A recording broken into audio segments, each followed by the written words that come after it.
Qué barbaridad, estamos todos en esta nueva modalidad y realmente estamos muy, muy contentos de contar con ustedes, Top Management, y contigo, Verónica. Como, aló, agradecemos a todos mantener los micrófonos en silencio, por favor, gracias. Gracias. Entonces, vamos a dar inicio. Muchas gracias a todos por aquí. Tenemos ya cerca de 40 participantes registrados. Verónica, muy bueno. Vamos a darle pues inicio a esta charla tan espectacular y tan a tiempo que nos invita a conocer AMROP Top Management en manos de nuestra invitada especial, que es Verónica Duarte, socia de AMROP. Quiero, para los que no la conocen, quiero presentarles un momentico a, a Verónica. Realmente Verónica ha estado con nosotros ya hace mucho tiempo como afiliada y por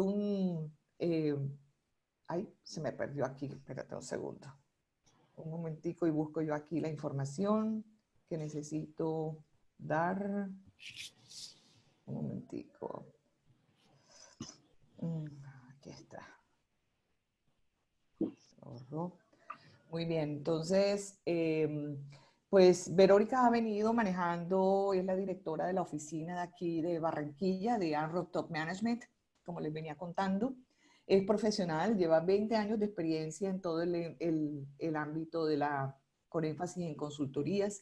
Su área de experiencia ha sido la búsqueda y selección de ejecutivos, evaluación de procesos de desarrollo de personas, el coaching, gestión de recursos humanos por diferentes competencias. Es psicóloga de la Universidad Javeriana con especialización en gestión humana de la Universidad de La Sabana y también es coach neurolingüística con el programa avalado por Human Coach Network con sede en Chile.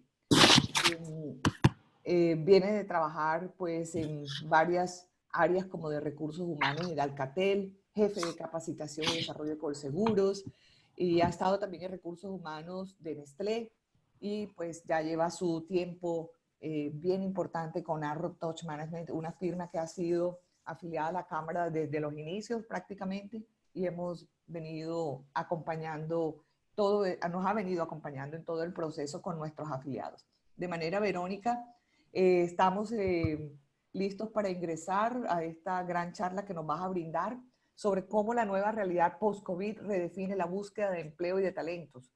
Muy importante, especialmente por estos momentos en que estamos atravesando todas las compañías, viendo pues todo este tiempo que se ha alargado la cuarentena obligatoria del gobierno. Muchos no sabemos cómo vamos a manejar esto y ha sido como una gran inquietud entre todos los empresarios que nos han llamado, consultado, de manera que creo que va a ser una oportunidad muy buena de poder compartir esta charla de tu mano. Vamos a poder aprender y conocer muchas cosas que hoy están dentro de las incógnitas o la incertidumbre que hoy tantos estamos ávidos de ver cómo vamos a solucionar los temas.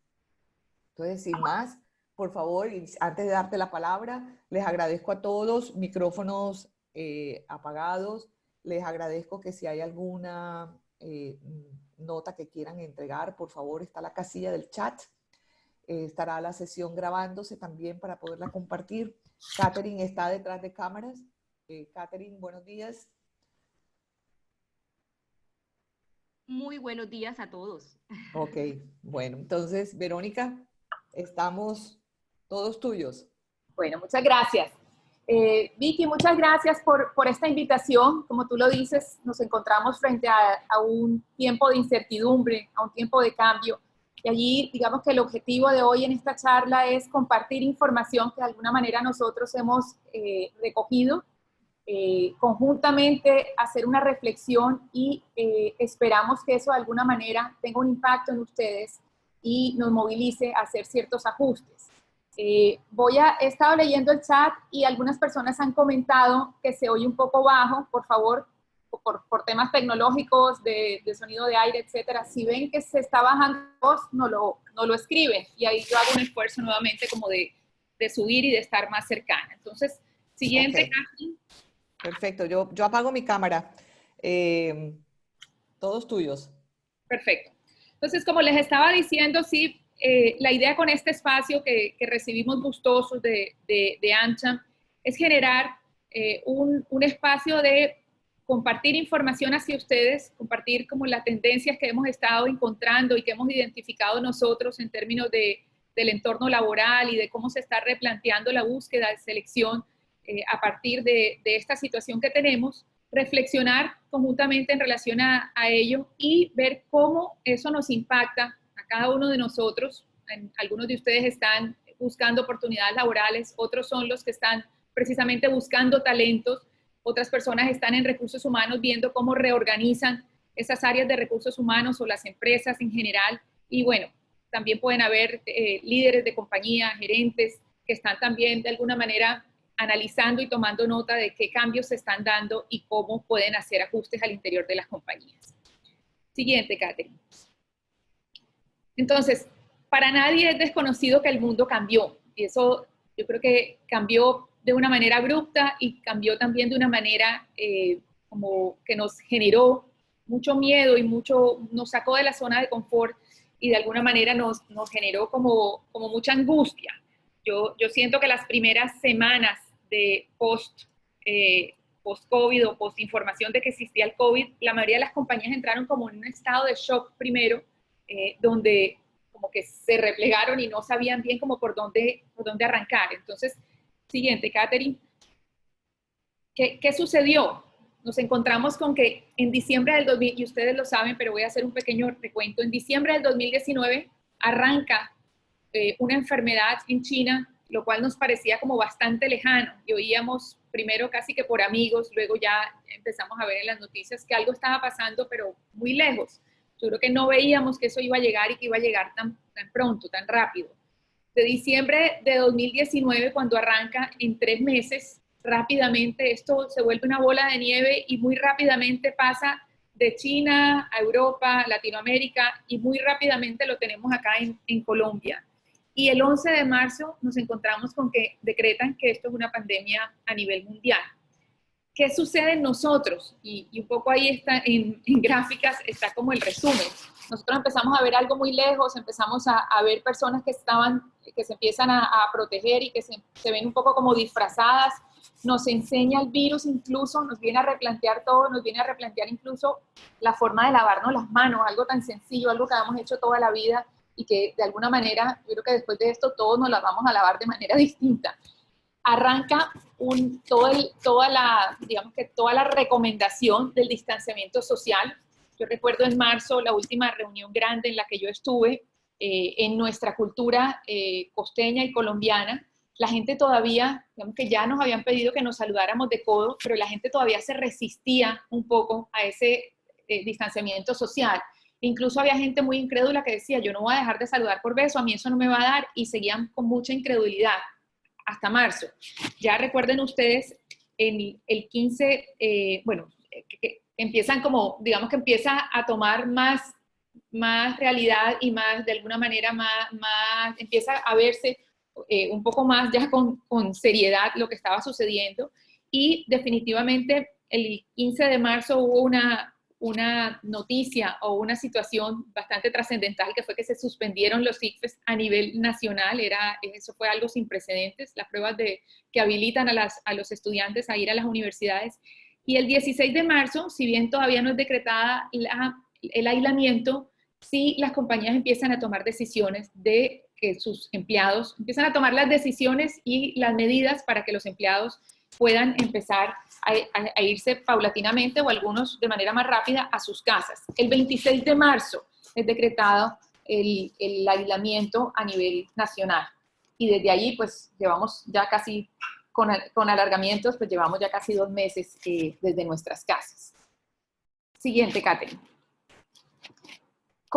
Yo les contaba un poco cómo cambió, digamos que el entorno, y ahí hay mucho de dónde hablar, pero pues ahí no nos vamos a quedar en relación a cómo cambió el entorno a nivel mundial. Algo que sí es claro es que nos volvimos más vulnerables, que de alguna manera volvimos a nuestras casas, que el énfasis que se volvió a hacer sobre el tema del aseo y del aislamiento social fue gigantesco. Y que de alguna manera algo muy importante para resaltar es que nos empezamos como a volver también un poquito obsesivos con las noticias.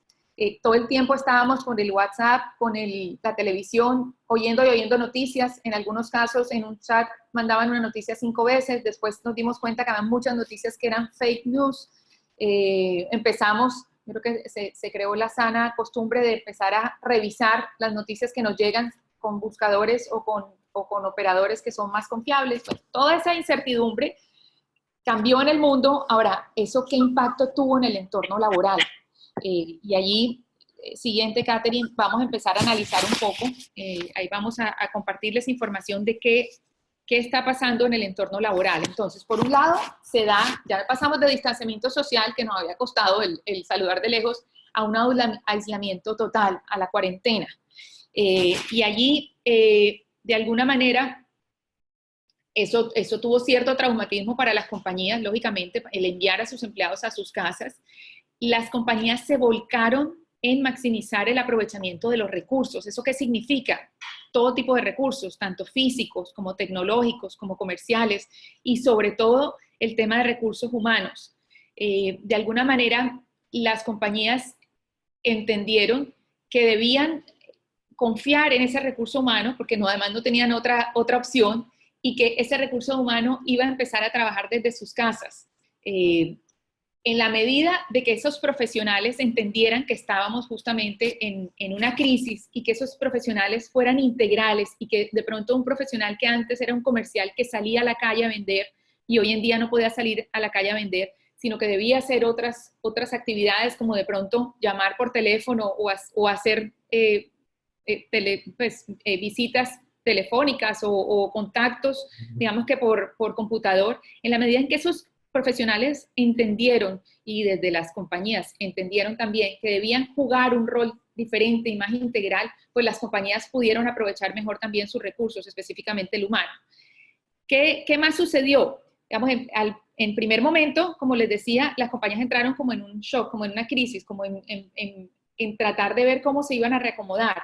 Sin embargo, rápidamente las compañías deben salir y han empezado a salir como de esa visión de muy corto plazo y de hoy y de crisis para empezar a hacer un ajuste en el modelo de negocio con una visión de largo plazo y de sostenibilidad. Es decir, aprovechan los recursos, tratan de ver cómo se pasa la crisis, pero ellos tienen que ver a largo plazo cómo van a hacer para que sus productos y sus servicios sean sostenibles bajo este nuevo normal que estamos llamando, donde van a haber ciertas limitaciones para poder seguir comercializando de la manera que se comercializaba antes.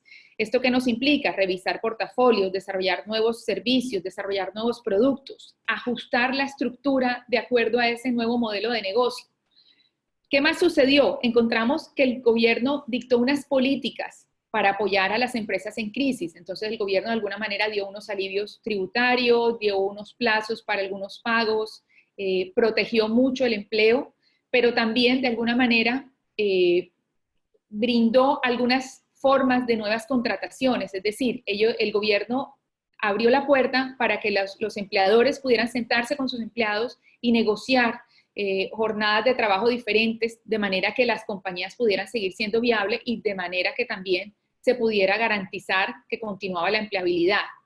Eso va a tener un impacto no solo en este momento en la crisis para ayudar a las compañías y para ayudar a preservar los empleos, sino que va a marcar un espacio para que se puedan dar nuevos tipos de contrataciones. Nosotros en eso hemos sido, específicamente Colombia, ha sido muy conservador y aunque han habido intentos, siempre se ha tratado de mantener como esa jornada diurna de trabajo de 8 horas, de 40 horas semanales, etcétera. Esto nos va a mostrar que se puede y que una persona puede trabajar en proyectos en diferentes compañías o que puede trabajar medio tiempo y el otro medio tiempo estudia y va a permitir también que digamos que más personas bajo esos esquemas puedan acceder al trabajo, que mamás que quieren continuar trabajando puedan trabajar medio tiempo, etc. ¿Qué pasó también? Hay algo importantísimo aquí. Recursos humanos, el área de recursos humanos cobró una importancia fundamental. Cuando se da la crisis y cuando hay que salir al teletrabajo, toda la compañía, empezando por el gerente, pero todo el mundo volvió a mirar a recursos humanos como a preguntarle, bueno, ¿y ahora qué hacemos? O sea, ¿esto cómo se va a manejar? ¿Cómo se va a manejar tanto en términos de ansiedad, pero también en términos muy prácticos, físicos? ¿Cómo esta persona se va a sentar a trabajar en su casa? ¿Qué tipo de internet tiene? ¿Cuál es el computador que se va a llevar? ¿Cómo hacemos para garantizar que van a ser productivos, pero al mismo tiempo la información va a estar siendo confidencial y se va a cuidar? Porque ahora la información ya no va a estar toda en la oficina, sino que va a estar, digamos, en cada una de sus casas. Tradicionalmente, las compañías estaban muy acostumbradas a que, por ejemplo, el área financiera, acá estaba el vicefinanciero y podía contar y podía moverse y hacer preguntas a sus diferentes personas que trabajaban en el área. Tienen que empezar de alguna manera acostumbrarse a trabajar de una forma distinta, y allí recursos humanos con planes, con programas, con proyectos, con identificación de nuevas competencias, con entrenamiento, jugó un rol muy importante. ¿Qué más sucede? Catherine, dale un clic adicional. Se da una virtualización acelerada y confiable, es decir, las compañías venían trabajando en virtualizar y las compañías, algunas de ellas ya habían hecho esfuerzos en términos de teletrabajo. Sin embargo, esto, digamos que hace que definitivamente se acelere ese proceso y definitivamente pues se tuvieron que virtualizar. Hay un muy buen ejemplo, son los colegios de un día para otro, yo creo que se tomaron una semana, algunos 2 semanas, pasaron a dar clases de manera virtual sin mayores traumatismos, ajustándose y rápidamente haciéndolo. El tema de confiabilidad, las compañías, como bien lo decía hace un momento, tuvieron que tomar las precauciones por un lado, para que no haya fugas de información, pero por el otro tuvieron que confiar. Y lo que parece que se está dando, mejor dicho, eso es lo que sienten las compañías, es que esa confianza que se les brindó a los colaboradores ha sido bien retribuida. Por último, dale clic, Catherine, allí. Algo muy importante es que se aceleró también el paso a las organizaciones ágiles. Nosotros venimos de un modelo de organización donde imperaban las jerarquías, la autocracia, donde eran como muy marcados los niveles, donde la información bajaba lentamente de presidente a gerentes y a colaboradores. Y definitivamente una organización ágil es aquella diseñada a partir del cliente, buscando la máxima eficiencia posible, donde cada quien tiene que tener muy claro los roles y responsabilidades para que puedan funcionar. Son organizaciones que, más que silos por áreas, por financiero, por recursos humanos, se reúnen y digamos que trabajan en torno a un proyecto en común. Entonces, por ejemplo, en este momento tienen que desarrollar el e-commerce, el canal digital o de ventas digitales. Se trae una persona de finanzas, una persona de recursos humanos, una persona de logística y se hace un grupo o un proyecto de trabajo y estas personas funcionan sin tantas jerarquías y se movilizan de una manera más ágil. Siguiente.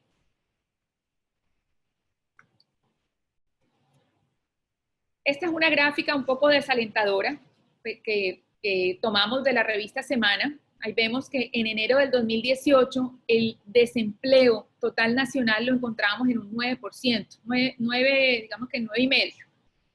Y vemos que se había mantenido, había crecido un poco, sin embargo, pues había subido a 10.2, por decirlo así, en un plazo de 1 año y medio. Luego vemos que de junio de 2019 a marzo de 2020, él crece hasta 12.2. O sea, el trimestre en el que estamos, pues lógicamente por toda la crisis y por todo, la tasa de desempleo subió de una manera pues impresionante. Y allí, siguiente. Y hay que anotar algo, la tasa de desempleo subió muchísimo, sin embargo la tasa de desempleo se mide entre las personas que están buscando trabajo. Hay un grupo de personas importantes que, si bien se quedó sin empleo, no está buscando trabajo, entonces esas no estarían allí y también están, digamos que, desvinculadas. Entonces, la pregunta que todos nos estaríamos haciendo en este momento, dale clic, es si va a haber trabajo, si efectivamente en época COVID y en época post-COVID vamos a encontrar y se van a estar moviendo las búsquedas en el entorno laboral. Siguiente. La respuesta, gracias, menos mal, es Claro que sí, siempre va a haber trabajo. Siguiente. Pero va a haber trabajo, siguiente, bajo unas grandes premisas. Y es allí donde tenemos que poner el foco. Es decir, sí va a haber trabajo, sí se van a reorganizar las compañías, sí van a haber oportunidades, pero tenemos que tener muy presente unas reglas de juego que cambiaron. Y entonces, lo primero, el teletrabajo llegó para quedarse. Definitivamente, el teletrabajo, pues llegó, no lo estábamos buscando, llegó, se dio y se dio bien. El teletrabajo ha funcionado bien para las compañías. Entonces, las compañías ya se dieron cuenta que es algo que funciona y es algo que pueden aprovechar. Y en ese sentido, lo van a aprovechar. Se van a replantear o redefinir nuevas formas de trabajar, van a haber algunos roles que de pronto se pueden quedar desde la casa o van a haber unos roles mixtos y eso nos va a redefinir muchas cosas, a redefinir cosas tan sencillas como que las empresas incluso están diciendo, miércoles, nosotros tenemos una cantidad de metros cuadrados dentro de las compañías donde cada quien tiene su cubículo y su oficina y nos dimos cuenta que desde la casa podían trabajar, que además trabajaron digamos que trabajaron compartiendo un espacio con familia, con personas que ayudan al trabajo y lo hicieron bien.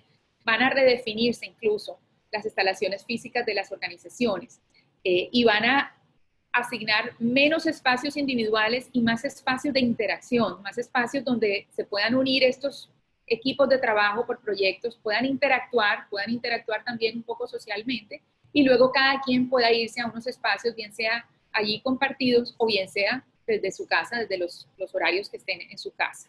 Entonces van a haber ajustes, incluso en esos temas físicos. Hay una palabra que se vuelve fundamental y de una relevancia absoluta y es la polivalencia. La polivalencia está definida como algo que resulta valioso en diferentes situaciones. Es decir, una cosa que tiene más de un uso o aplicación. Entonces, ¿eso cómo nos impacta? Los profesionales debemos volvernos polivalentes. ¿Eso qué significa? Que en la medida en que tú como profesional o como líder seas capaz de hacer más de una cosa a la vez, y eso no implica hacerlas todas al tiempo, pero sí hacer más de una cosa a la vez, vas a ser un recurso mucho más valioso para la organización. Y entonces les pongo un ejemplo. Aquel consultor que sea capaz de acercarse al cliente, acercarse puede ser telefónicamente, entender sus necesidades, identificarlas, volver a su organización y hacer el match de esas necesidades con los servicios, bien sea porque existen o redefinirlos, y luego esté en la capacidad incluso de brindar los servicios, de ser un consultor que además va y ejecuta, pues va a ser mucho más valioso que aquel que antes solamente hacía llamadas. ¿Y por qué? Porque definitivamente, como les decía hace un momento, hay que aprovechar y eficientar el uso de todos los recursos. Entonces, de pronto yo hoy necesito una gestión comercial, pero yo mañana necesito una gestión de ejecución. Y este recurso me está brindando esas opciones. Entonces, por un lado, sí es ser multitask totalmente, claro que sí. No el todero que hacía antes de todo, sino la persona que es capaz de desempeñarse en diferentes roles, en momentos diferentes, y que puede ser como aprovechado. ¿Qué más sucede? Las estructuras y los roles se replantean. ¿Cómo se replantean? Justamente en la medida en que digamos que antes podía haber una estructura que estuviera volcada hacia el canal, voy a poner un ejemplo, pues por poner alguno, tienda a tienda, y en este momento no pueden estar el comercial yendo a cada una de las tiendas, pero de pronto en este momento el canal virtual se hace supremamente relevante, y entonces no es que desaparezca uno, pero se hace más énfasis en el otro. Los roles también se replantean. Cada vez se va a necesitar más personas que sean responsables y que sean de alguna manera lo que se llama accountable, que son capaces de identificar sus responsabilidades y que son confiables, que cumplen con aquella parte que les toca. Hablamos nuevamente del tema de las organizaciones ágiles y es que todos entiendan que las cosas son a un ritmo y a una velocidad muy distinta y que ya no hay tiempo para escalar y pedir y preguntar una decisión sino que tiene que ser algo mucho más ágil. Se pierden las jerarquías también y se asume con una mayor responsabilidad aquello que me han encomendado. O sea, cada quien asume su responsabilidad, su tarea, con una responsabilidad mucho más profunda. ¿Qué más encontramos? Encontramos un líder más humano y más vulnerable. Antes el líder era aquella persona que tomaba las decisiones y que no se equivocaba, que definitivamente era como la ley, más o menos. Ya no hay superhéroes, ya no hay supermanes, ya hay personas que son humanas, que también están bajo la misma incertidumbre, que también tienen que tomar decisiones y en algunos momentos tienen que replantear porque el entorno está cambiando de manera muy rápida y en ocasiones cambia de tal manera que hay que hacer ajustes.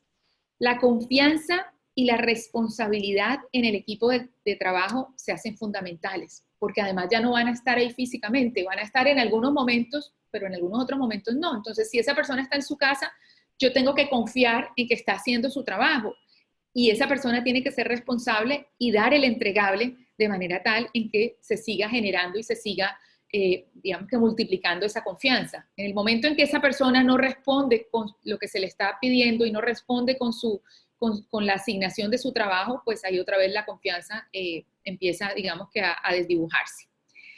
Algo muy importante es la selección se vuelve más exigente. ¿Y por qué se vuelve más exigente? Por dos cosas. Por un lado, va a haber más oferta. Precisamente como van a haber organizaciones que se están reorganizando, puede haber personas que salgan de las compañías y van a ver ahí un recurso muy valioso. Y por otro lado, por todo lo que hemos estado comentando, la selección se va a hacer más exigente en el sentido de que se van a buscar unas competencias nuevas. Se van a buscar todas estas competencias que hemos mencionado de mayor adaptabilidad, de polivalencia, de responsabilidad. Entonces, en ese sentido, van a ser más estrictos los procesos de selección. Siguiente.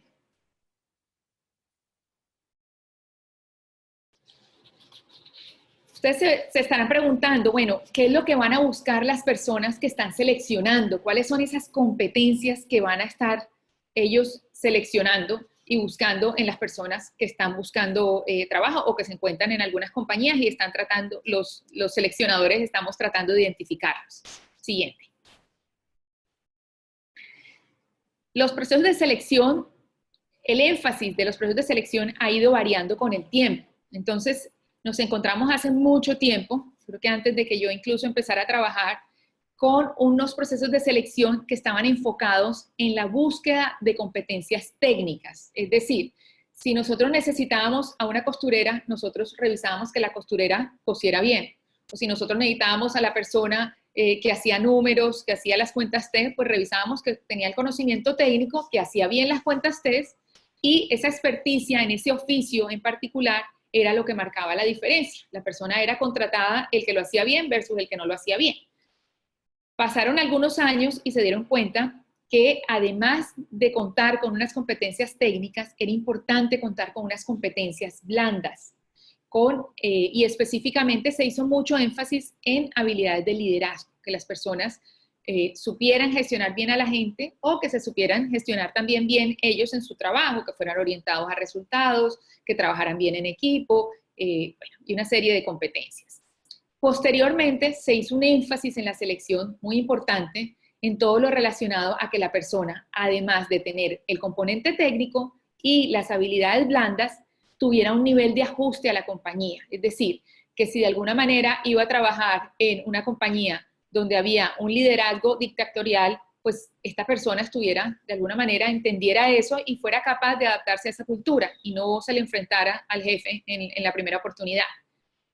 Posteriormente, y digamos que era como la última ola de selección, además de las técnicas, del liderazgo y de la cultura, se hizo mucho énfasis en que las personas se ajustaran a los valores de la compañía.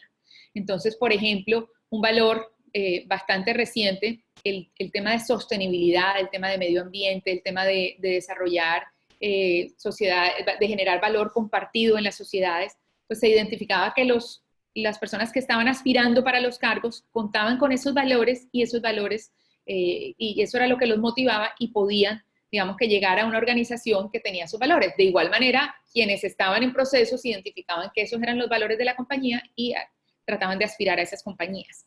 Hoy en día, si bien, digamos que no se va a descartar todo lo que había antes, se sigue haciendo un proceso de selección robusto donde se involucran los temas anteriores, pero hoy en día los seleccionadores y las compañías en general van a salir a buscar unas nuevas competencias en los colaboradores. Entonces encontramos que van a buscar ¿qué? Lo primero que van a buscar es que sean polivalentes las personas.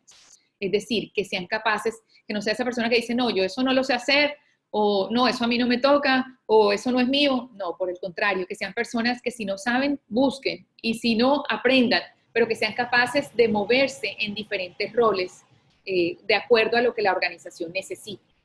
¿Qué más van a buscar? Que sean confiables, que cuando le encarguen una labor a esa persona, la persona, o sea, digamos que el jefe o el compañero del proyecto, sepa que se puede entender, que esa persona lo va a lograr, que además no va a compartir información que no debe y que va a estar trabajando y haciendo las cosas hasta que se necesite. Que tenga un mindset digital, y esto no es solo saber usar el Zoom, no es solo saber usar la aplicación del banco, es que definitivamente todo el tiempo está pensando en ese nuevo contexto. Y si están pensando en un nuevo servicio, de una vez lo está pensando cómo lo daría en el tema digital. Y si está pensando en un nuevo reporte financiero, de una vez está pensando cómo van a cargar la información las otras personas que no están físicamente, sino que están remotamente. Que sean personas recursivas, que sean flexibles y adaptables, que estén atentas al cambio y que no, digamos que ese cambio no tenga traumatismo, que lo asuman rápidamente y con una buena actitud, que estén enfocados en su autodesarrollo, que sepan que hoy en día pues no existe personas que se las sepan todas, no solo en actitud, sino en conocimiento, y que todo el tiempo tienen que estarse enriqueciendo de nuevo conocimiento para poder enriquecer a sus compañías. Y que tengan la capacidad, no solo las ganas, sino también la capacidad para aprender nuevas destrezas. Siguiente. Entonces, algunos de ustedes se preguntarán, bueno, si yo quisiera acceder a otra opción laboral, o si yo estoy en este momento buscando opciones laborales, ¿qué debería hacer? ¿Cierto? ¿Por dónde podría yo arrancar a generarme esas alternativas laborales? Siguiente. Siguiente, Catherine. Y entonces, digamos que ahí hay una serie de recomendaciones. La primera, lo primero y más importante, construir la hoja de vida. Pero algo que les quiero decir es que uno no construye su hoja de vida cuando se sienta de alguna manera a definirla. Uno todo el tiempo y toda la vida está en ese proceso de construir la hoja de vida. Desde que uno está en el colegio, digamos que desde los hobbies, desde los deportes, desde las clases, desde los extracurriculares, desde si uno participó en un proyecto, digamos que social en el colegio, o si fue fue representante de los estudiantes. Todas esas actividades y todos esos contenidos son los contenidos que después se van a ver dentro de tu hoja de vida. Entonces, es importante saber que desde el día 1 de nuestras vidas estamos construyendo hoja de vida y no la dejamos de construir nunca. Ahora, para efectos prácticos, uno va a su hoja de vida, identifica a profundidad sus fortalezas, sus conocimientos, esas experiencias específicas, el valor agregado, por ejemplo, ahorita se vuelve muy importante si uno ha participado en proyectos digitales, virtuales, si tiene conocimientos de software, todo el tema digital. Todo eso es importante y todo eso son fortalezas. Una recomendación que yo estoy haciendo ahora es, ok, el mundo cambió el entorno laboral, cambió lo que se está buscando en los nuevos profesionales, validemos cómo nuestra hoja de vida cumple con eso que se está pidiendo. Y entonces, luego de pensar en todo esto, hay que plasmarlo en la hoja de vida mostrando todas esas fortalezas. Al final del día, después de tener la hoja de vida elaborada, hay que revisarla y mirarla y decir, ok, esta hoja de vida es algo impactante. Si yo estuviera del otro lado y yo la veo, yo llamaría a esta persona que estoy viendo aquí, esta hoja de vida que construí refleja mi perfil, refleja todo lo que yo tengo y de ahí a hacer ajustes o no.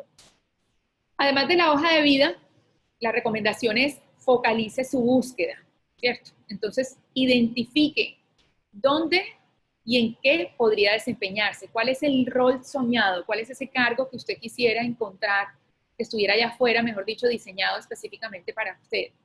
Y entonces ubiquemos, con base en el momento en el que nos encontramos, hay que ubicar en qué sector está ese cargo que usted se está soñando, ese sector cómo se encuentra, está en este momento, digamos que digamos que está teniendo menos activación que otro, tiene restricciones, por ejemplo, el sector turismo, los restaurantes, hay unos sectores que tienen ciertas restricciones versus otras, entonces identifiquen si sus sectores son de esos que tienen mayor dinamismo en este momento o no.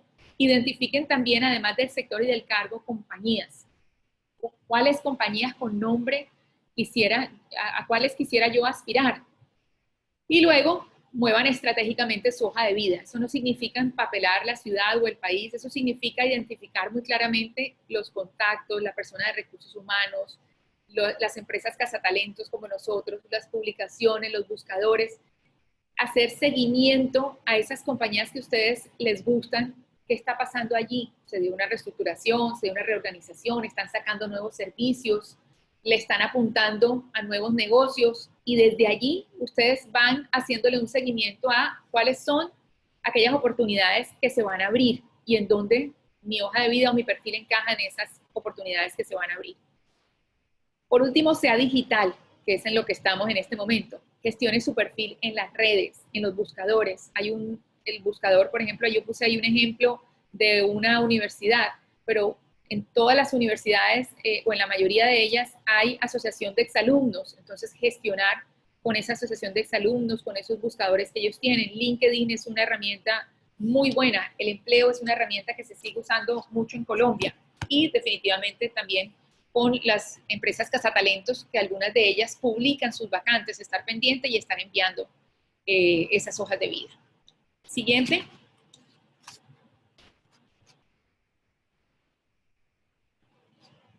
Después de haber hecho toda esta preparación, ¿cierto?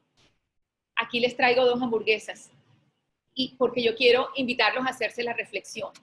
Al final del día, ¿ustedes cómo quieren ser vistos en su hoja de vida? Ustedes quieren, y no tengo nada en contra de la cheeseburger, que me encanta, pero ustedes quieren ser vistos como esta hamburguesa, que es una hamburguesa plain, que tiene carne, jamón y verduritas, o quieren ser vistos como esta hamburguesa que se ve perfectamente apetitosa, jugosa, con una cantidad de valor agregado. Ahí ustedes tienen que hacerse la pregunta. Y de manera muy importante, tienen que validar qué es lo que están ustedes queriendo encontrar allá y qué es lo que las compañías están buscando. De pronto la compañía necesita un plain y hay que entonces saber si yo soy un plain, si no necesito, o sea, si no se necesitan tantas habilidades o lo que sea, o si se necesita una persona, pues X, si yo estoy ahí y cómo encajo, o si definitivamente yo quiero mostrar también pues una serie de valor agregado. Siguiente. ¿Cómo me preparo yo para la entrevista? Siguiente. Entonces, definitivamente, si yo estoy en ese proceso de mirar opciones laborales, yo en algún momento, después de enviar las hojas de vida, después de que vean la hoja de vida que fue suficientemente atractiva, me van a llamar y me van a entrevistar. Ahora, algo que es muy importante es, las compañías de búsqueda y selección no hemos parado y muchas compañías, digamos que en el sector real tampoco han parado. Entonces, en este momento las entrevistas están siendo virtuales. Eso cambia en algunas cosas, en algunos elementos de preparación, cambia el hecho de que sea una entrevista virtual y toca tenerlo en cuenta justamente para prepararse. Entonces, ¿cómo te preparas para una entrevista? Primero, hay que identificar quién va a ser la persona que me va a entrevistar. Hay que identificar si va a ser una entrevista virtual, por qué medio va a ser, si yo lo tengo descargado, si lo sé utilizar, si me di cuenta había suficiente luz, si me están escuchando bien. Si es una entrevista presencial, yo, que cuando se abra pues la cuarentena, yo tengo que identificar muy bien la hora, el lugar, cuánto tiempo necesito para trasladarme allá, cómo hago para llegar a tiempo. Eso suena súper básico y se supone que todo el mundo llega a tiempo a las entrevistas, pero nosotros que hacemos entrevistas todo el tiempo, la gente llega tarde, hay gente que todavía se le olvida la entrevista y no llega el día que es. Hay personas que llegan, digamos que no bien arregladas o que llegan, se les ocurrió antes pasar y comerse algo, entraron a un sitio y quedaron oliendo al sitio de fritos, por ejemplo, donde entraron. Todo eso es importante y todo eso se los van a mirar dentro de una entrevista. Entonces es muy valioso revisar cómo debe ser mi presentación personal, es importante, tanto presencial como virtual, investigar qué tipo de compañía es, cuál debería ser como el atuendo o mi imagen de acuerdo a esa compañía. No deberían ir a entrevistas ni siquiera virtualmente con ropa deportiva. Y hacerse un par de preguntas y estar preparados para la pregunta de qué es lo que están buscando de mí, qué imagen quiero dejar, un breve resumen de mi énfasis profesional, sus fortalezas, sus oportunidades de mejora que también se les van a preguntar. Y en términos, si la entrevista es virtual, como les decía, estar atentos a si hay luz, ahí van a ver cosas como que si tienes tacones no se va a ver, pero sí se va a ver la parte de arriba y es importante que estés bien centrado en tu cámara, que no te interrumpan, todo eso es relevante. Siguiente, Katherine. El lenguaje corporal. Y en la diapositiva pasada decíamos el lenguaje corporal puede ser el 55% de lo que le queda grabado al entrevistador. Las palabras son el 7% y la tonalidad viene siendo como el 38%.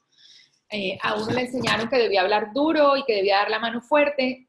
Todo eso sigue siendo relevante en las entrevistas virtuales. Es importante pensar, ok, ¿qué es lo que van a ver de mí? ¿Van a ver mi cara? Yo debo estar mirando.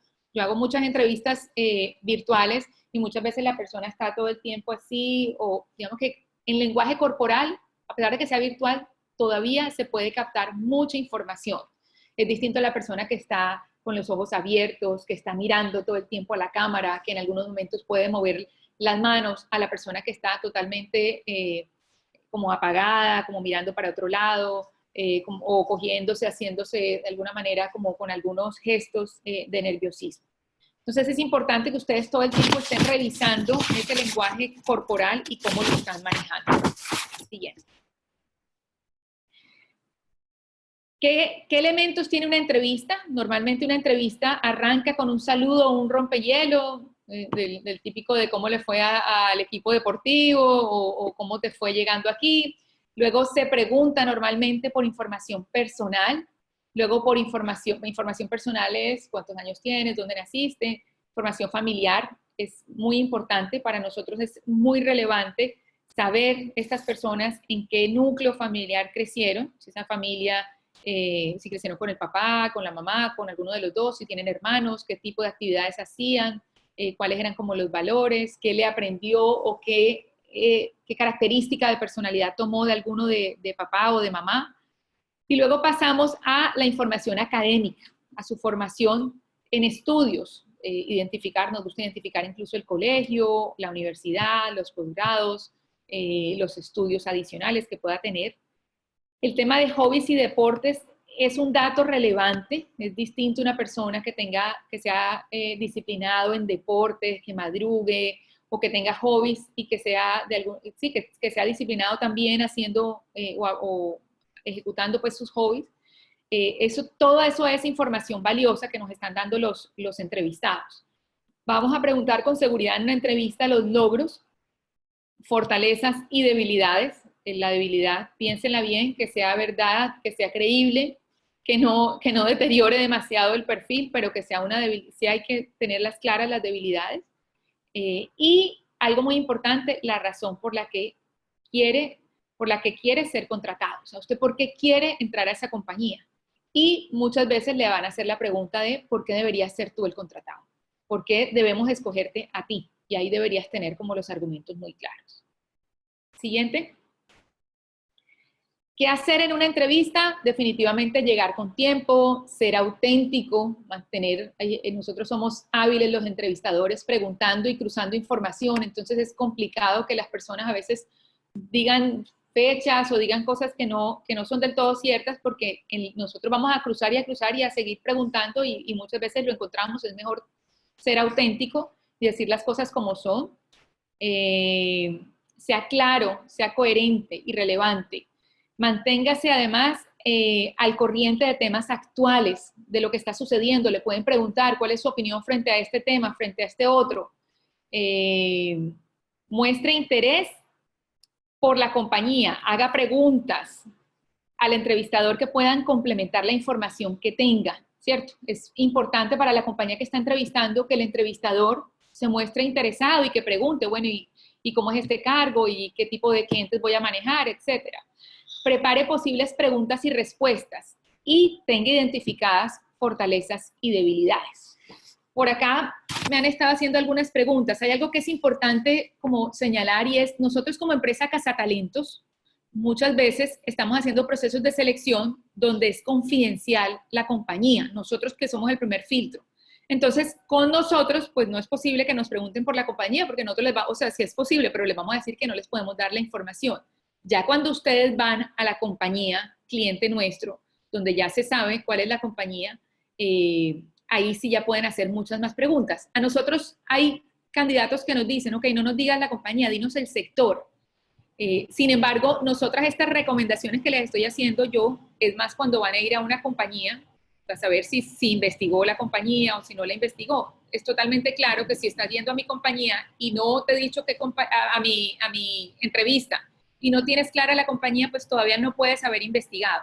Pero nos pasa, y les pongo un ejemplo, un financiero que ya va a la entrevista con el cliente y son tan juiciosos que se han mirado ya el PIG de la compañía, que han revisado, que han visto su página web, todo eso deja una muy buena impresión.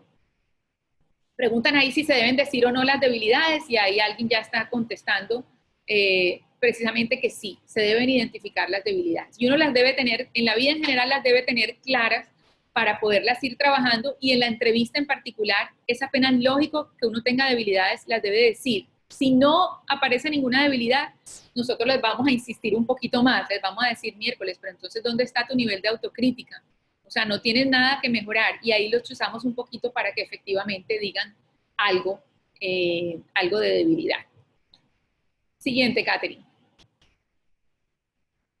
Eso era lo que se debía hacer en una entrevista. Ahora les vamos a mostrar qué de pronto no se debe hacer. Entonces, ¿qué no se debe hacer? Interrumpir al entrevistador, no hacer contacto visual, es algo muy mal visto. O sea, definitivamente presencial o virtual, la persona debe dar la cara, debe mirar, debe estar atento, debe estar como en una actitud, digamos que volcado y expectante. O sea, nosotros vemos quién le está dando la toda y quién le está invirtiendo a una entrevista y quién de verdad quiere el cargo. Y a veces hay personas que se replegan en el asiento y que no hablan con un buen tono de voz y que están ahí como por salir del paso. Sentarse con brazos y piernas cruzadas en lenguaje corporal cerrado no es algo recomendable. Hay personas, les parecerá raro, pero hay personas a las que uno les hace una pregunta y ellos contestan con algo distinto. No contestan la pregunta. Entonces, no sé, es curioso, hay personas que preparan la entrevista de cierta manera y lo que quieren es decir lo que han preparado y no están atentos a lo que se les está preguntando. Eso es importante. Extenderse en temas no relevantes también. Hay personas que se extienden y se van perdiendo como en el hilo y se van perdiendo y de pronto ya eso no tiene nada que ver con lo que les había preguntado y no es pertinente tampoco para la entrevista. Por último, el mostrarse ansioso, acomodándose en exceso el pelo, o morderse los labios, o estar jugando con un anillo o un lápiz, eso tampoco es algo positivo. Bueno, y eso sería como todo. ¿Preguntas adicionales?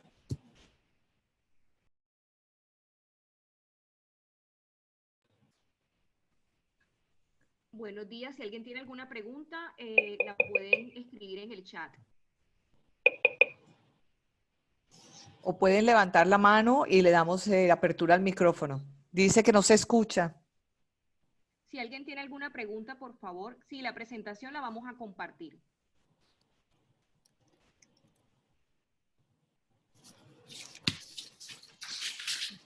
Verónica, Sí, acá hay una pregunta donde dice, menciona de pronto los sectores con mayor dinamismo ahora.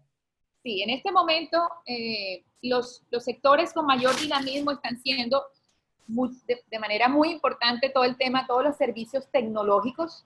Entonces, servicios tecnológicos, tanto en el área de tecnología, estoy inventando, o sea, estoy pensando, por ejemplo, en servicios, o sea, en bancos, en instituciones financieras, en academia, en lo público, o sea, todas aquellas personas que tengan conocimiento en lo tecnológico van a ser muy requeridos. ¿Quiénes más?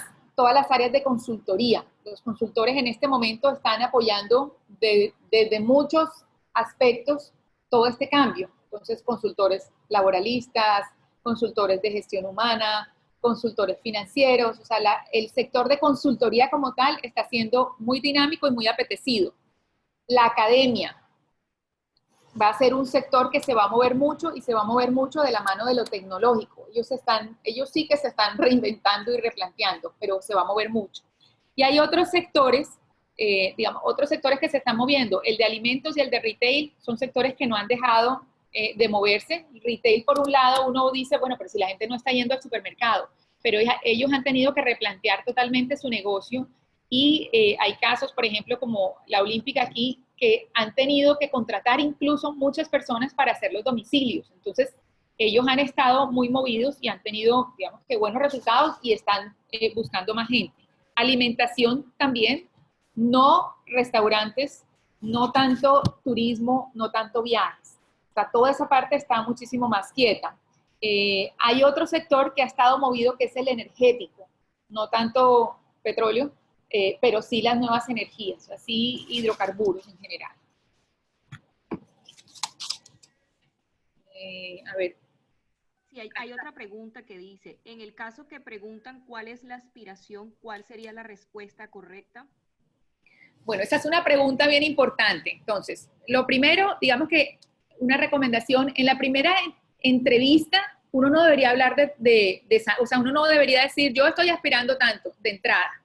Si ya te preguntan y quieren concretarte un poco en el tema de aspiración salarial, ahí esa pregunta es súper tricky, o sea, súper corchadora. Y mi recomendación, y súper corchadora, ¿en qué sentido? Hay empresas que pueden tener un salario y si tú dices uno más bajo, dicen, bueno, entonces a este de pronto le pago un poquitico menos. Ahí hacen, digamos que hacen algún tipo de ajuste. Pero en términos generales, mi recomendación es, uno tiene que tener muy claro cuánto vale. ¿Y uno cómo tiene claro cuánto vale? Por un lado, sabiendo cuánto necesita para vivir. Y por el otro lado, con tu experiencia, tú has ido creciendo en términos salariales.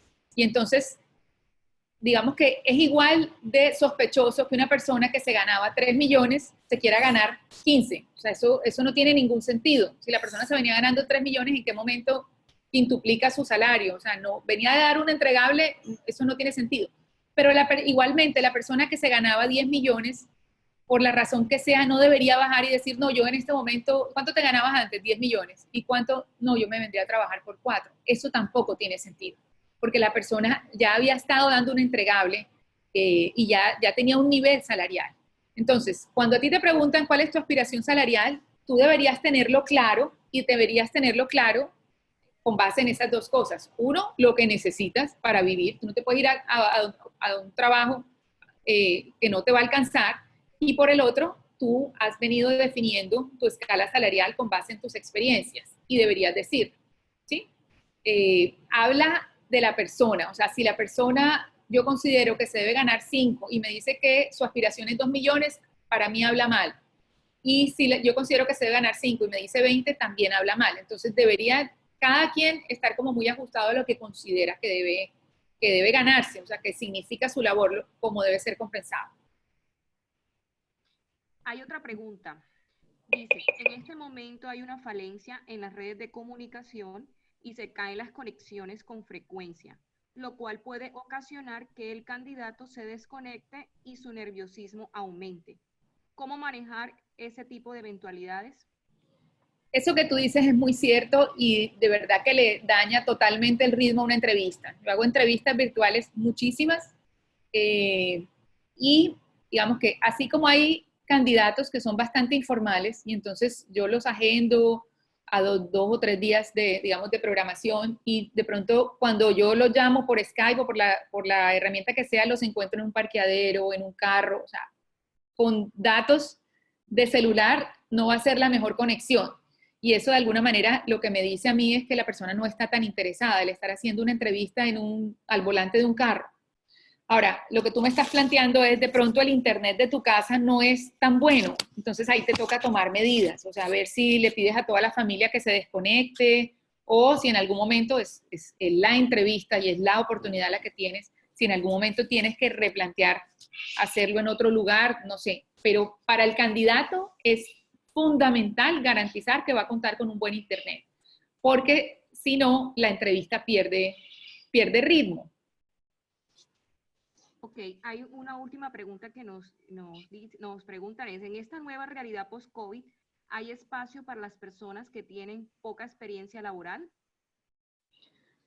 Yo pienso que sí, o sea, siempre va a haber espacio para todos. Ahí lo que toca es, y lo decía cuando hablaba de la hoja de vida, si tú tienes poca experiencia laboral, tú tienes que revisar en tu vida en general qué experiencia has hecho. Entonces, de pronto no has liderado un proyecto en una compañía, pero lo lideraste en tu universidad, o lo lideraste en el colegio, o tú eras la persona que coordinaba el equipo de deportes. Tienes que ir mirando con qué cuentas, y con eso que cuentas en tu hoja de vida o en tu perfil, mirar dónde podrían haber oportunidades. Pero siempre van a haber oportunidades. Toca buscarlas más finamente. Ahora, algo de la pregunta anterior del internet que podía ser un poco difícil, lo otro que te diría es, trata de buscar una hora en la que haya menos tráfico también, y el entrevistador te lo va a aceptar. O sea, de pronto trata de poner la entrevista, decirle al entrevistador, y revisa a qué hora se mueve mejor tu internet, que la hora que puede ser mejor.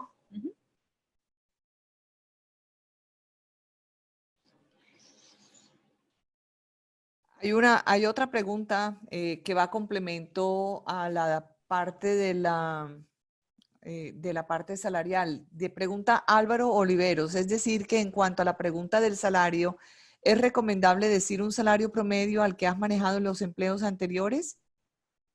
No es tanto promedio, sino es más bien algo consistente. O sea, uno debería ir subiendo su escala salarial a medida que va avanzando. Entonces, digamos que nosotros preguntamos, ¿salario actual? Si no hay salario actual, último salario, ¿cierto? Y de acuerdo a eso, debería tener una lógica, una consistencia. O sea, no porque te hayas ganado 5 hace un año, te tienes que ganar 5 ahora. No, te puedes ganar 5.500, 6.500, dependiendo del cargo, porque hay algo que es importante y es, tú te pudiste haber estado ganando 5.500, pero tenías un rol y una responsabilidad demarcada con un alcance, y te van a dar la oportunidad de pasar a un rol que tiene un alcance mayor. Bueno, eso debería implicar un mayor salario, y entonces en ese sentido deberías aspirar y pedir un poco más. Lo que yo te estoy diciendo es que si tú venías de ganarte 5, no deberías ganarte ni 3 ni 20. O tendría que ser un cambio, o sea, estás subiendo como 2 o 3 niveles de un solo. Entonces es mirar la consistencia. No necesariamente tiene que ser el mismo salario que tenías antes, ni la media de los salarios que traías antes. Es algo que vaya ascendiendo con cierta lógica. Y hay una última pregunta que habla sobre cuáles serían las 5 competencias claves que evaluarías en un vicepresidente. Bueno, Ivana Herrera. Yo voy a hablar de las que siempre para mí han sido fundamentales. Para mí, la orientación al resultado es la primera, liderazgo es la segunda, y liderazgo ahí tiene visión, ahí tiene capacidad de gestionar el equipo. Bueno, la tercera, en este momento que hace total relevancia, como lo decía, es la polivalencia, y un vicepresidente también lo debe tener. El ser capaz de estar en varios roles al tiempo y de moverse en diferentes escenarios. Diría también que esta persona en este momento debe tener un mindset digital, que sería como el cuarto. Y yo creo que el quinto, les diría que trabajar en equipo, que es algo en lo que en este momento, en un equipo distinto, pero que hay que tener como muy, muy presente.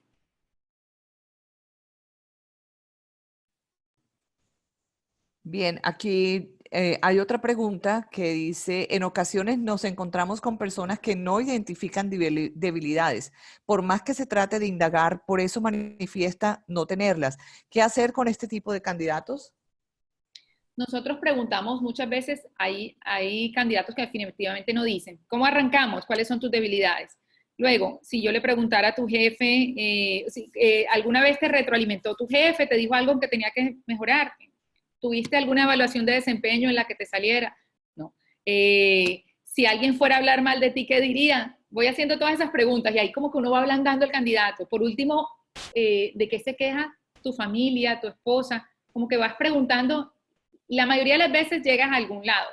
Puede haber alguien que definitivamente no dice, o sea, definitivamente no. Entonces le decimos, ve, raro, o sea, de pronto la debilidad es un mayor nivel de autoconocimiento, porque pues no te aparece ninguna debilidad y ya. Pero pues sí, no lo puedes obligar a que te diga. Por acá alguien decía, y es verdad, que una recomendación importante es del salario, volvemos, es que primero informarse también del rango salarial antes de ir a la entrevista. Muy bien. Excelente presentación, Verónica. Quiero aprovechar para saludar a los afiliados también de AmCham Cartagena, que están aquí también presentes algunos, los afiliados pues de AmCham en Barranquilla. Queremos pues dar por terminada la charla sobre cómo la nueva realidad post-COVID define la búsqueda de empleo y talentos.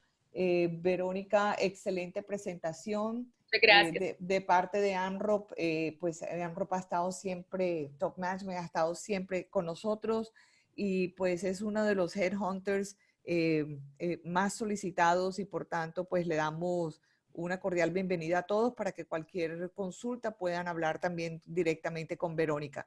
Estaremos compartiendo también con ustedes la información de ellos y de ella precisamente. La presentación también se estará compartiendo y estaremos pues simplemente a sus órdenes para atender cualquier inquietudes. Muchísimas gracias. Gracias, Vero. Gracias muchas a ti. gracias. Chao, que estén muy bien. Ok, Hasta luego. excelente. Gracias. Gracias. Adiós a todos. Hasta la próxima.